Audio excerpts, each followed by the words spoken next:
Welcome to VideoSavvy Marketer podcast, where we believe avoiding video marketing is like using an old flip phone in 2024. Charmingly retro, but wildly impractical. My name is Uros, founder of Movie Media, where we help high-tech product manufacturers become the Steven Spielbergs of their industry with stunning video and photo content. Creating video content in the B2B world is like going on an expedition to Antarctic. It's all about keeping your leads warm. In this episode, I'm talking to Nina Jerkič, marketing manager from Red Pitaya. Red Pitaya is a Swiss Army knife for engineers, an essential component of many scientific research projects in the field of physics, communication, materials, and bioscience. We're going to talk about marketing a high-tech product, what are the biggest pain points when a high-tech company needs to invest in product video, are the marketing lines between B2B and B2C blurring, and much, much more. So without further ado, let's jump straight in. Hello, Nina. Hi, Uros. How are you doing today? I'm very good. You're Thank good? You. Yeah. Awesome. So first of all, thank you for joining us in this small studio of ours. I would say that this is the first podcast, but I don't want to say this was the first podcast because I'm not sure it's going to be the first one out. But now I already said it, so yeah, okay, whatever. All right, Nina, can you please introduce yourself? Yeah. So my name is Nina. I'm the marketing manager at Red Pitaya. Red Pitaya is a very versatile and innovative product that helps engineers around the world make their life easier. I said it's innovative. It's because it's a very small and portable device that can replace a lot of more expensive lab instruments. So for a fraction of a price, you can get a lot of different functionalities. And it's also open source, which means that engineers can really program it to their own needs. It can be customized, therefore integrated into a lot of different products. And what we will talk about a little bit later on is that it is used in a lot of very cool projects indeed. I can't wait for that. I really like your, I don't know how to call it, like Red Pitaya, the Swiss Army knife of... Swiss Army knife for engineers. Yes, exactly. Yeah. Awesome. I love it. So how did this project became to be? I heard that you started on Kickstarter, right? Yeah. So Red Pitaya is a spin-off of a bigger company, or of our mother company. And engineers in that company actually came up with an idea that it would be really cool to have a very small, portable, versatile device that could replace all of these different products. And when they came up with the idea, they were like, okay, let's test it on Kickstarter and let's see whether this will be a viable project and whether we can go anywhere with this and so on. So they went on Kickstarter. It was actually one of the more successful Slovenian campaigns on there. They raised quite a lot of capital and it turned into a full-blown company. And now we just celebrated our 10-year anniversary, and we're very proud to say that we have grown into a very stable company that works with giants from around the world. Awesome. Like, this is really, really nice to hear that, like, a company, like an idea that became to be in a group of engineers, just like spin out into this like legit company. That how many people are employed today? Right now around 10 plus the outsourced ones. So the team is actually quite bigger, but 10 full-time physically here. Cool. Awesome. All right. So do you consider yourself as a B2B marketer? Oh yeah, for sure. For sure. We're not only B2B company. We do sell to physical persons as well.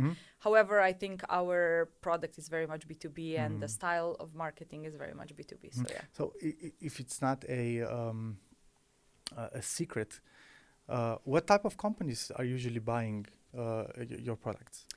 That's a very difficult question just because so many different companies, from very small startups to research facilities, which are government funded, to universities, to really big multinational companies like Bosch, Siemens, Google, and so on. So our clients are very, very versatile. Awesome. Yeah. Good.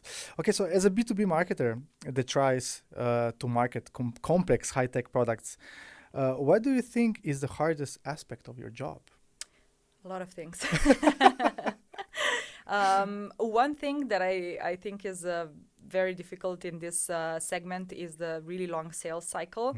So we don't see a lot of spontaneous purchases. Obviously, it's not like somebody is just scrolling on Facebook and then spontaneously is going to buy one of our products. So the sales cycle is long. The building trust with a client takes a long time. They're deciding not only on appearance or not only on the sentiment, but they're looking at technical aspects of it. They want to test it first sometimes, and so on. So this is, I think, one of the biggest challenges that we have. But it's a normal thing in this segment. So I think it's completely normal. But what I like about Red Pitaya is that we are going to talk about this later also. But the way you approach marketing your devices, to me it looks a little like B2C, you know. Why is that? I think Red Pitaya started as a startup and was competing and is still competing against giants on the market. So some of our competition are really big multinational companies that have been around for ages. And we thought, okay, if we want to compete on this market, we need to be different. We want to be a cool brand. We were also a very young team that sort of said, okay, look, we don't want to be this serious brand. We want to have a cool name. We want to have cool branding. Our tone of voice is cool. We're trying to approach our clients on a very personal level. So that's sort of the direction that we went into, and I think it works well.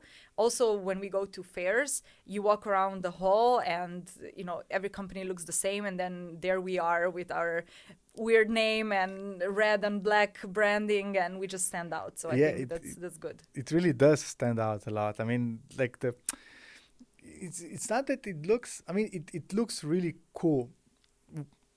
For people who are going to watch this, we are going to show a couple of examples of video. And the Red Pitaya brands, you're going to see what I'm talking about. But it's really, I don't find the word because as you can hear, I'm not a native English speaker. But it looks really cool. Anyways, let's get back to B2B marketing. So, what pisses you off the most? Again, a lot of things. But I think in our specific case, the lack of trackability and the lack of measurements that would enable us to tell us what really works and what doesn't. I already mentioned the really long sales cycle, which contributes to that, because on some platforms it's impossible to track things for 1+ years, which our sales cycle a lot of the times is 1+ years. And also a lot of the times there will be an engineer looking at a product, but then he will tell his purchasing department that he wants that certain product, and then the purchasing department will actually go ahead and buy it. So a lot of the times this gets lost, and that's what really pisses me off, because it's hard to make decisions based on not enough data, Yeah, I think we live in a world where I'm not saying that everything is trackable, but there is this conception that most of the things that happen on the World Wide Web are trackable. Yeah, to a certain degree, I would say. It's not like, as you said, the sales cycles are so long that you just don't get the data, because after a year, the data gets lost, or it just, I mean, I know. And especially if you don't have just one sales channel, which we don't, we have our own web shop, and that's all good. But then we also sell through distributors, and I don't know who bought through a distributor. They might have gone there from like a business account, and they purchased through their website, so that again gets lost. So gets lost. Interesting. This I can see how this can be frustrating. Because we were talking a couple of months back, and actually you told me that most of your products are designed based on educated, not educated guesses, but based on how to say it? I mean, customer feedback? Feedback, yeah. A lot of our products, even at the start, and every new, let's say, launch that we come up with is based on customer feedback. We really try to, our community is one of the most important aspects of what we're trying to do. And we're really trying to listen to what the customers are requesting, what kind of features they're missing, what kind of new inventions they would like to see. So every new launch has basically been a response to market demand. Awesome. Yeah. Awesome. So how do you gather this information? Like on fairs, or do you talk to, like, how do you talk to people? I mean, like, what's your process, if I can? So when I say community, I mean people that are current users of Red Pitaya, and we're very lucky in that sense that people come back to us with projects, they come back to us with opinions. We also have an internal forum where people exchange like project ideas, opinions, they share their challenges and so on. They help each other. So this is one thing that we're really looking at. So just people that write to us or write on our forum or write on Reddit or pages like that. But then also every once in a while we would do a survey where we would ask like what kind of features you're missing, what are the things that you're looking for, etc. And then of course fairs are a very easy and condensed way of getting that opinion. Yeah, interesting, because I think that you're doing something right here. Because I mean, I work with a lot of B2B companies, and sometimes like I'm baffled how they don't exactly know how did they came to a certain result. They're doing really good at sales, but they don't know exactly why. You know, it's I mean, everybody has their own process. I don't judge anything, but I can see from my place, if I wouldn't talk to my customers every year, I wouldn't be where I am right now, because like the everything is changing so fast, I think. And if you don't know how to cater to your customers, somebody is going to just overtake you, you know, in the long run. For sure. All right. So recently you invested in a product video. What was the most, like, what did you struggle with? What was the thing that you struggled the most when doing this project? Well, I think in our specific case, we have a product which, okay, it looks interesting, but it's hardware that doesn't show a lot, you know, on the outside. And then the actual interesting part comes with the software. So when you're doing a video, it's really hard to show what this product can do, because, you know, you can show it from all different aspects, but in reality, what would be interesting for an engineer is the functionality of the product and not how it looks. So I think we solved that quite well with, you know, certain cool shots of the product, showing the hardware specs and so on. However, I think it's still a big challenge, because it's not like you're showing, I don't know, robot which will then show you how well it performs. Here it's a little bit different. Yeah. Interesting. I never thought of it like in this way, but this is a really good point. Yeah, because I mean the product itself, pardon my language, is really sexy. Like for me, I'm a geek, and it's really, really good looking product. But okay, like it looks really good, but what does it do? What does it do exactly? You know? And I can imagine that your customers, I mean, okay, they appreciate how it looks, but at the end of the day, it needs to perform well and needs to do its job. Exactly. So and that's really hard to show.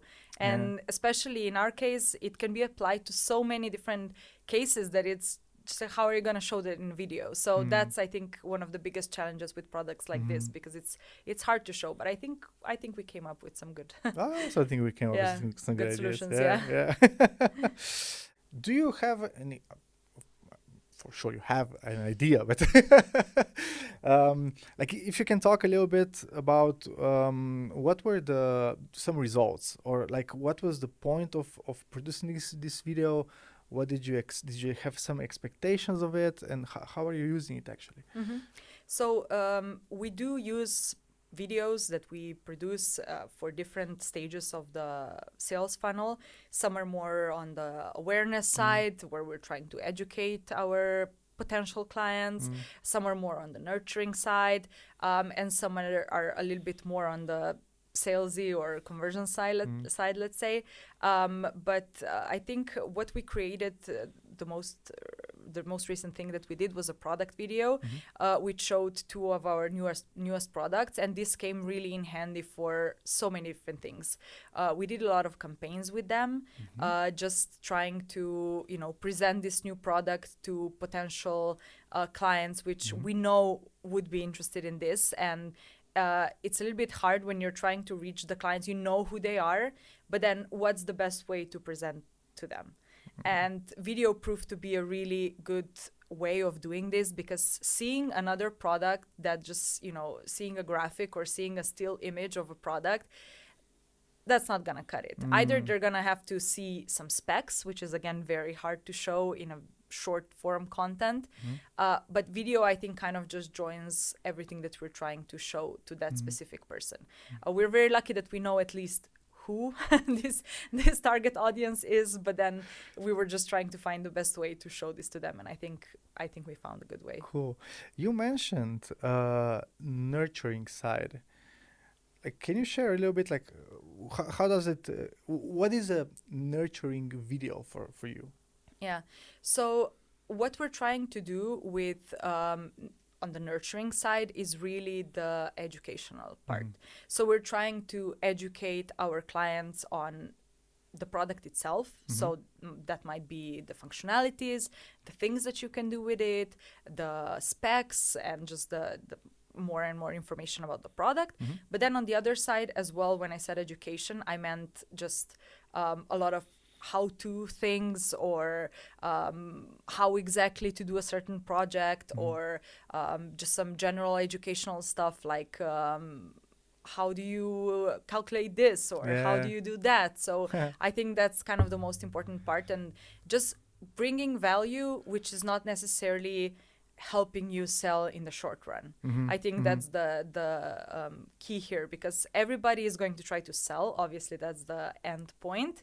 But bringing some additional value that is not necessarily tied to your business goals, I think that's where the client is going to really start trusting you. Yeah, and you pointed on something really, really important. Like, marketing, it's not about sales, if you ask me. It's about giving value.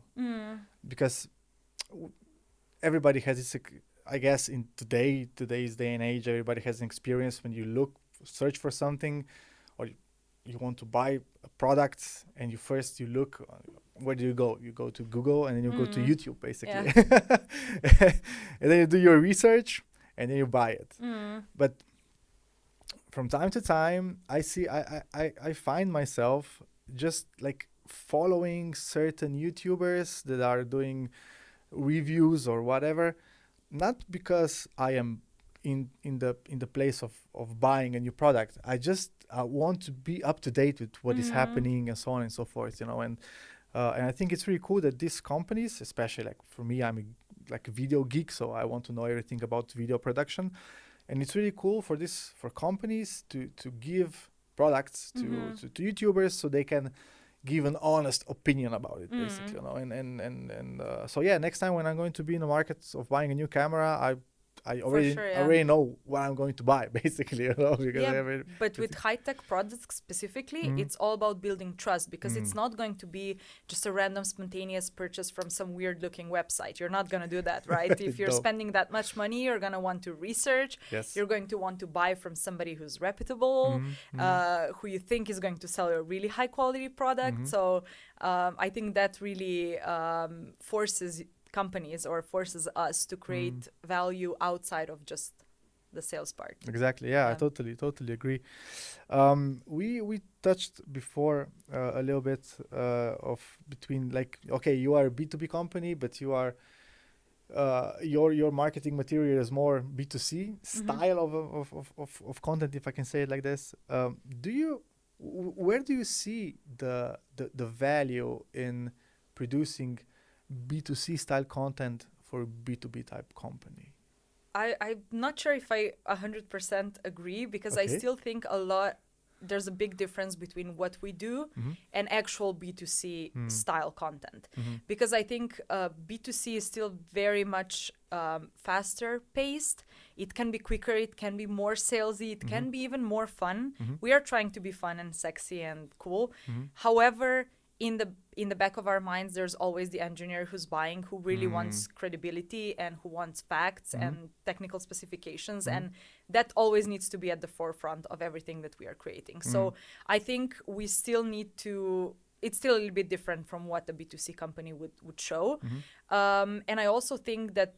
Circling back to the education that I mentioned, I think it just needs to be credible at the end of the day, and it needs to be educational, and that's sort of the most important thing that we have in mind when creating this kind of content.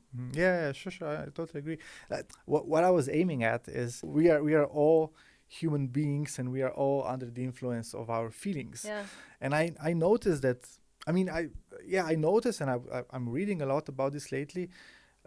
It doesn't matter if you're a B2C customer or B2B customer, like one of the first touch points, it's really important to be like this emotionally charged. Yeah. Because this is how you're going to come, this is how the product is going to come on your radar through some emotions. And yes, of course, in B2B world, especially after that initial touch point, then you're going to rationally think, okay, is this product the right for me? Is it going to solve my problem?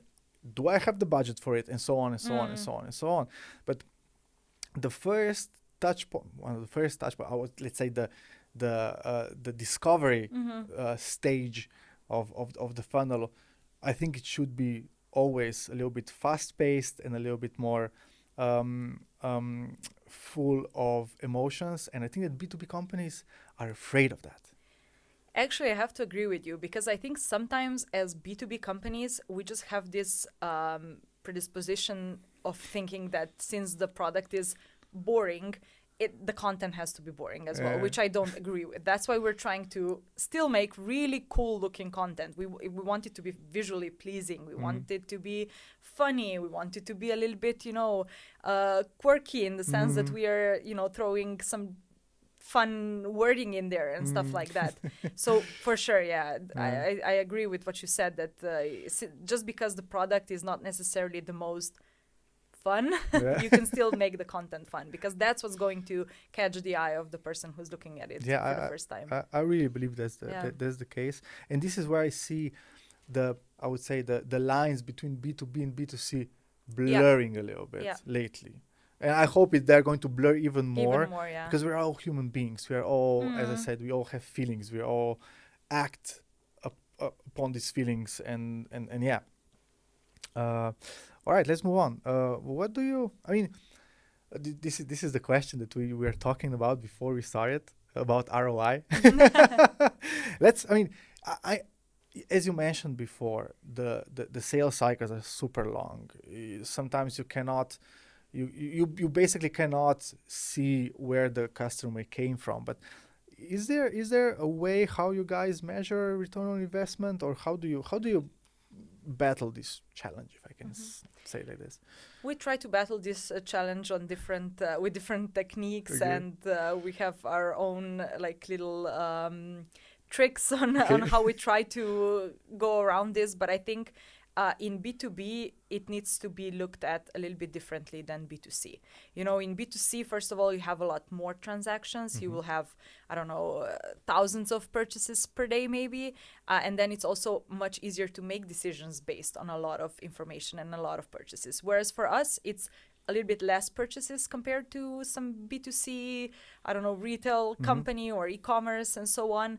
So that even makes it harder to make decisions. And then also the lack of trackability, or, sometimes people will come through an ad and then look at the product on the website, but then buy through an email or buy through a distributor and so on. So I think honestly, you just need to accept it and look at it a little bit differently, in the sense that it also, especially if it's not a very salesy product video or a very salesy ad, you're investing in brand awareness, you're investing into, the consideration stage where people are just deciding which product they might choose and so on.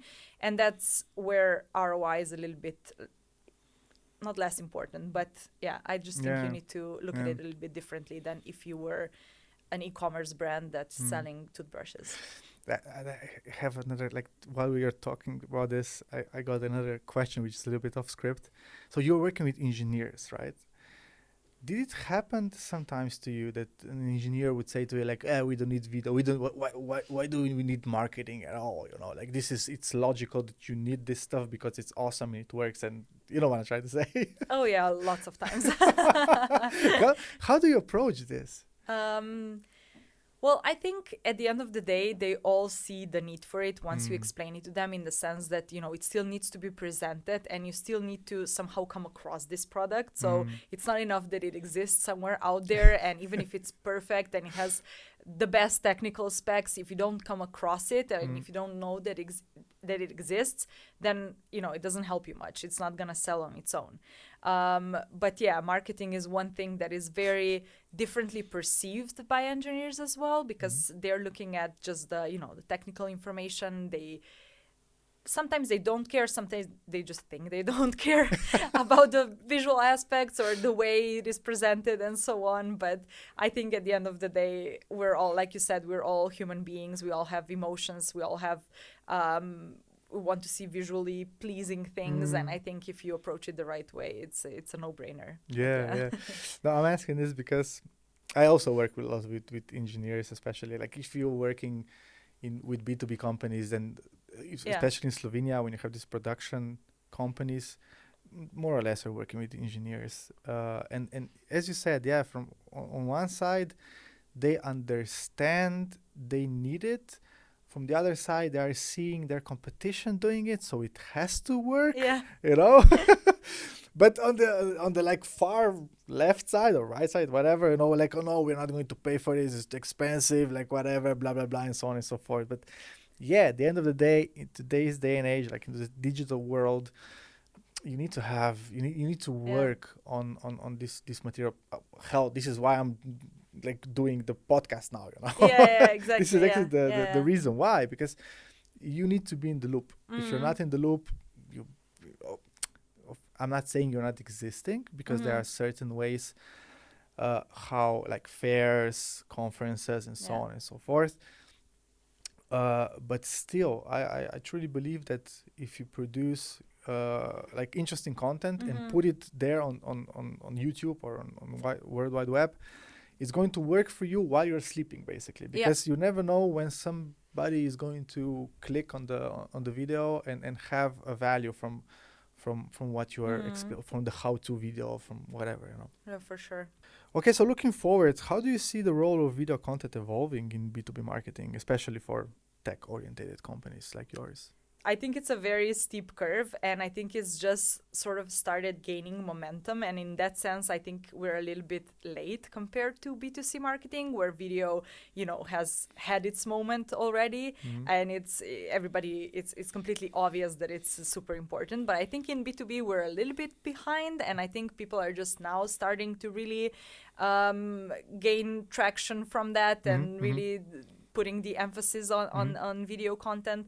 So I think it's going to be more and more important, especially in the different stages of the funnel. So not just producing some product videos, like we talked about this before, right? The product video is the easiest point to start. It's the most logical first step, and so on. However, I think it's going to become more important on all stages, because it's not just, you know, showing a product, but it's also educating people. It's I think in every aspect of everything that we do in marketing, video can be incorporated and should be incorporated. I totally agree, and I think it's not that humankind as a species is becoming more lazy. It's just like we are used to this type of communicating medium, if I can say, because we are talking right now. This is analog video in a way, you know, basically. Okay, it's a two-way street because we're talking to each other. So digital video is only one-way street, but it's the most similar way as human beings are communicating with each other as you can get, basically. You know, it's more natural than photography, is more natural than written word. So yeah, I think, and you can see the trends, like all the social media, besides LinkedIn, are like investing heavily into video, and they are becoming video first platforms. There is a reason behind this. And I think that there was a study 2 years ago when they found out that 81% of all the traffic on the internet is video. It's in video form, basically. Oh, wow. So you can imagine how much of this medium is just going all over the World Wide Web today, you know. Yeah. Okay, so let's move on.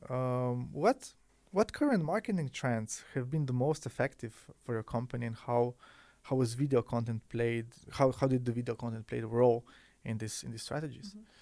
Well, I wouldn't say that we really jump on a lot of trends in the sense of, you know, doing live videos or anything like that. But we are planning to do a little bit more behind the scenes and a little bit more, you know, just human contact videos as well.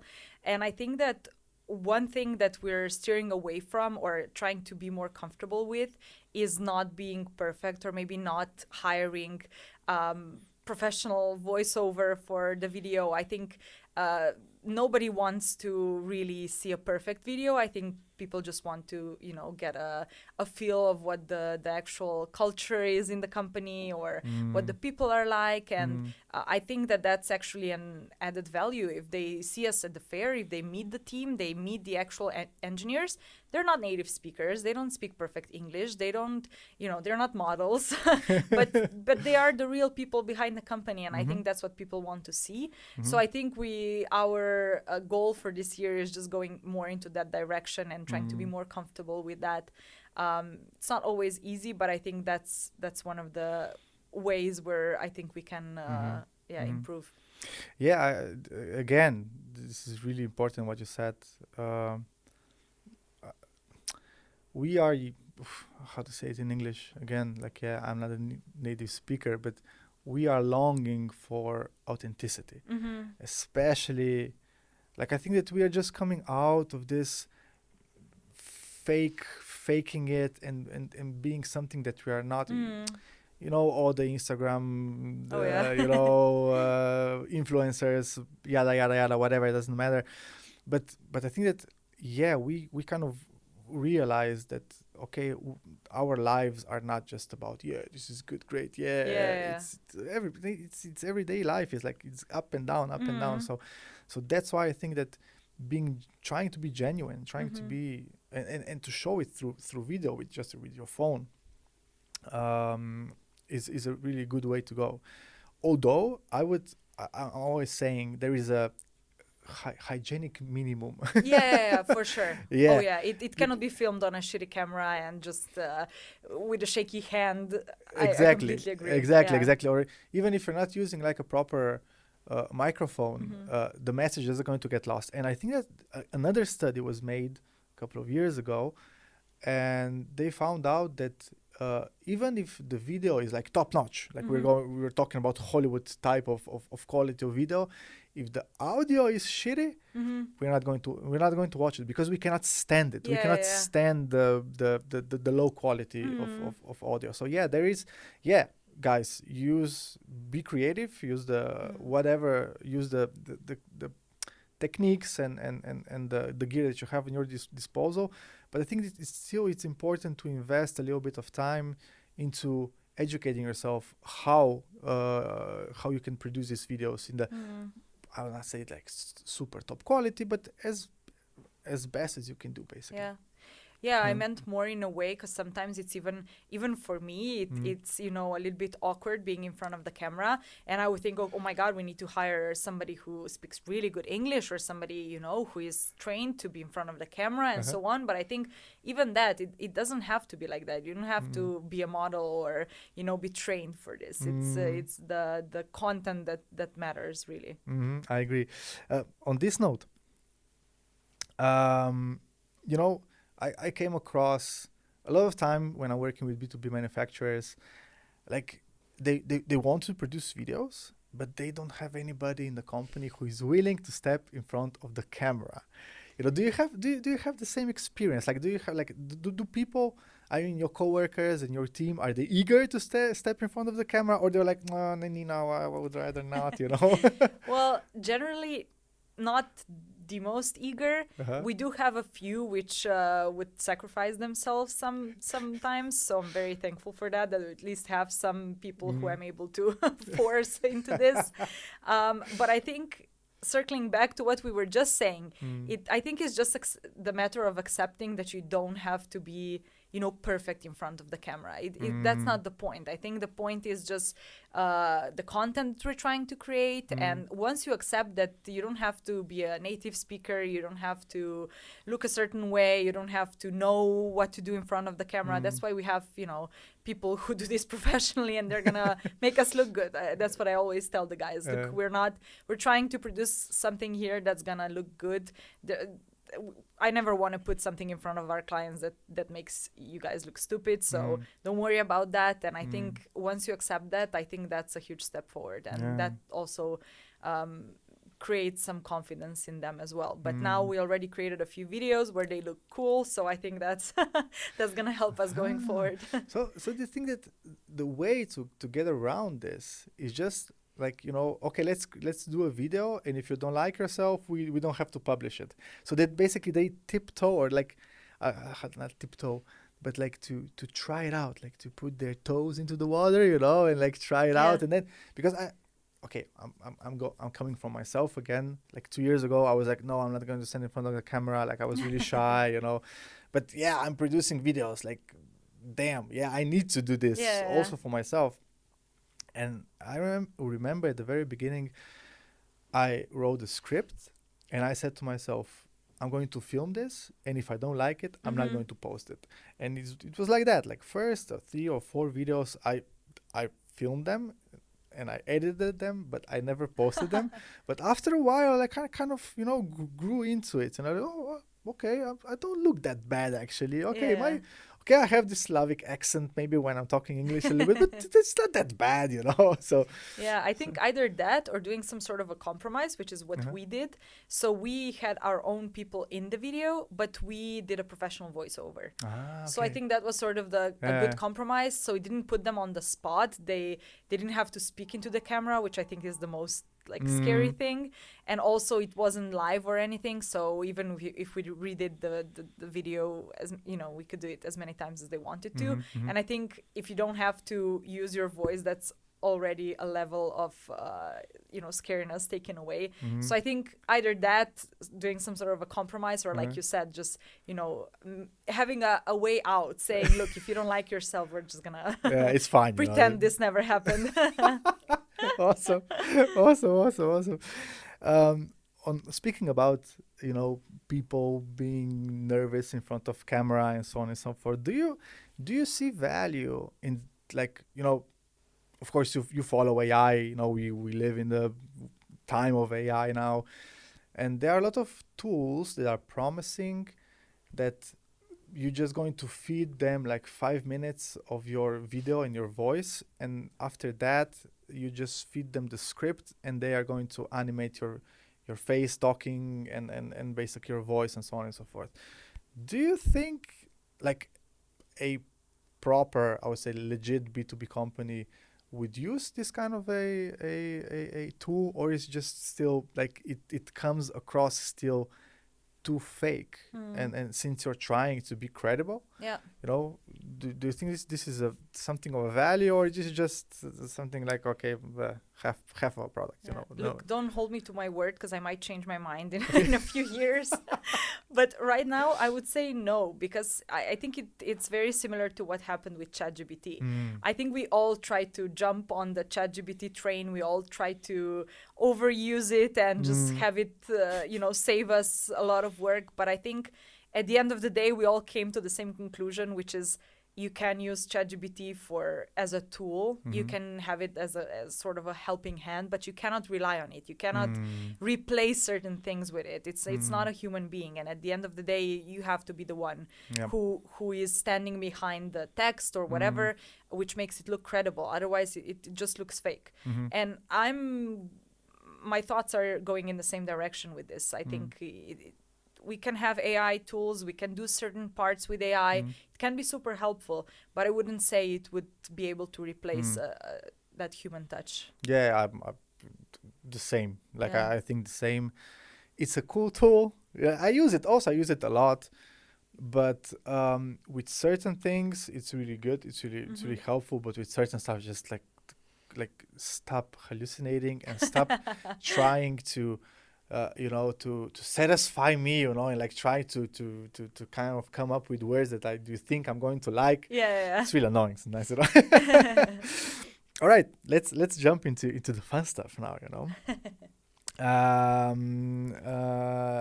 What about like tell me the story, because your product is being used by NASA, and it also ended up on Antarctica, right? Yeah, So- that's exactly right.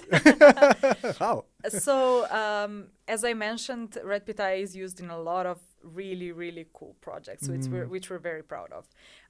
NASA is using Red Pitaya currently for 2 different things. So one really fun fact that I always like to mention is that one Red Pitaya is circling the Earth on the International Space Station, which I think is really cool. Cool.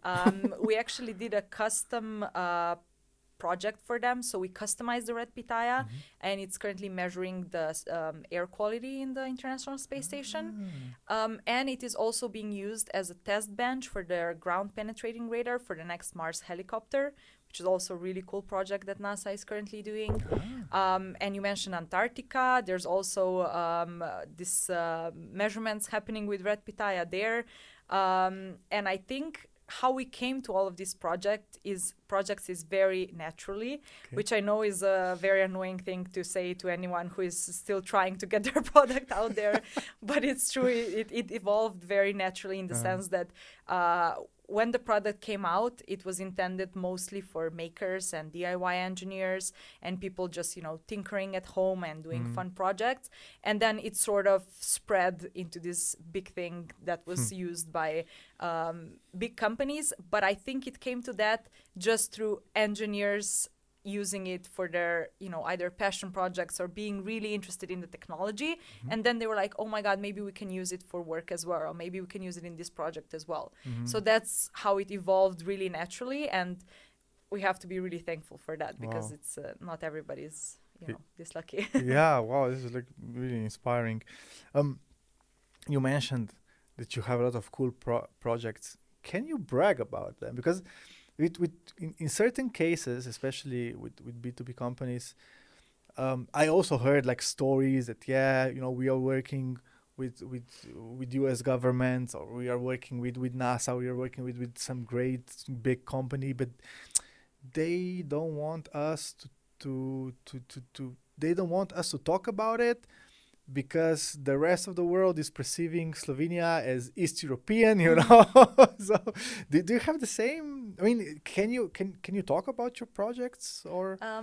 Not all of them. That's one of the challenges that we are also facing, because some companies obviously don't want other people to know what kind of technologies they use. We have signed NDAs with some companies, so we cannot disclose any technical information or even the name of the company or the fact that Red Pitaya is involved in that specific project. So yeah, that's a challenge I think that all B2B companies are facing, and there are certain ways around it, in the sense that you can sometimes say what you're doing but not with who, or sometimes we can say who we're working with but not what exactly on. So sometimes there's ways around it, and sometimes they're just really cool things that we cannot share, which is always a bummer. But I guess that's just part of it.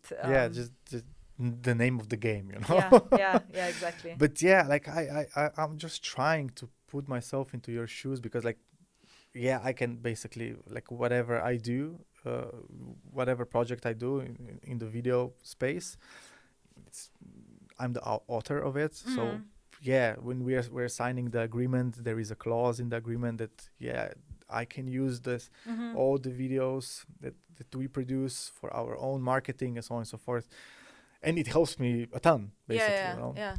because I can come to a client and I said, look, here is a similar client of mine. They were doing a similar stuff as you do. They had this kind of results, and it's way easier to sell, to sell the service.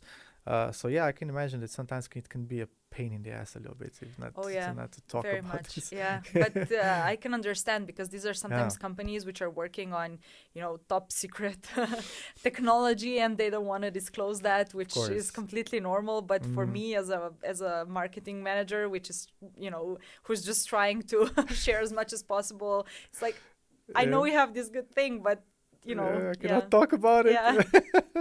Damn. Yeah. Okay, so we are talking a little bit about digital marketing and video stuff and so on and so forth. But you guys also, you go to fairs, you go to conferences. So what do you think brings you, I mean, could you live without one or the another? Or is your success more or less, I mean, your success is because you kind of merge everything together. Like, what would you say?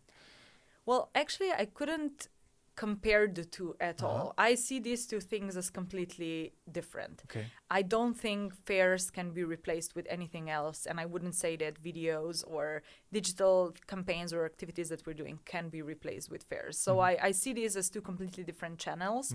And fairs, I think during the pandemic, where we tried to do them online, we tried to, try them in a different way, but I think it just never worked somehow just as well.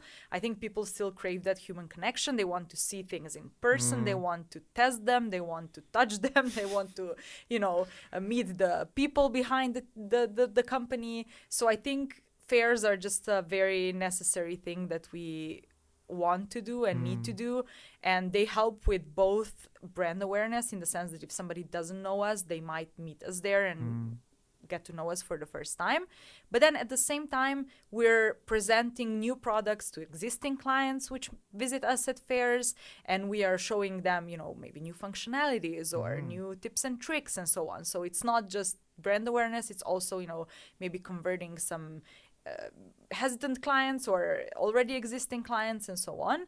However, I see this as completely separate from video. I think video is its own sphere that lives on its own and has its own purpose, and I wouldn't even put it in the same basket. Interesting. I love your answer. Thanks. I'm not going to lie about it. Awesome. Well, Nina, thank you. This was really, really nice conversation, and I hope I can invite you in the future again.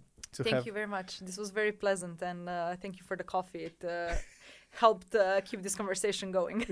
Awesome. All right, guys, you know the drill. Like, share, subscribe, comment, like whatever floats your boat, and see you in the next one. Bye. And that's a wrap on the first episode of VideoSavvy Marketer podcast. A massive shout out to Nina from Red Pitaya for diving deep with me into the world of marketing high-tech products. I truly believe that if you're not tapping into emotions, you might as well be marketing with a carrier pigeon in the digital age. We also uncovered the secret sauce behind Red Pitaya's success, a steadfast commitment to listening to their community. It turns out that leveraging customer feedback isn't just beneficial, it's a cornerstone of their R&D efforts. But it's not all smooth sailing. Navigating the murky waters of ROI in B2B marketing and wrestling with non-trackable sales channels can feel a Sisyphus task. Yet this challenge also serves as a reminder not everything in the digital realm can be neatly quantified, urging us to adopt and look beyond the numbers. And we've seen time and time again that educational content is like the Swiss Army knife of nurturing leads, because nothing says I care about you like well-crafted video tutorial that keeps you engaged. So, if today's episode made you think, laugh, or even better, inspire you to embrace emotions in your B2B marketing strategy, then we ticked a box. Spread the word by sharing this episode with your peers, hit the subscribe button like it owes you money, and don't be shy. Say hi in the comment section below.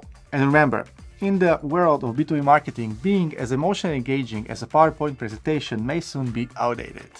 Stay savvy and see you in the next one. Bye.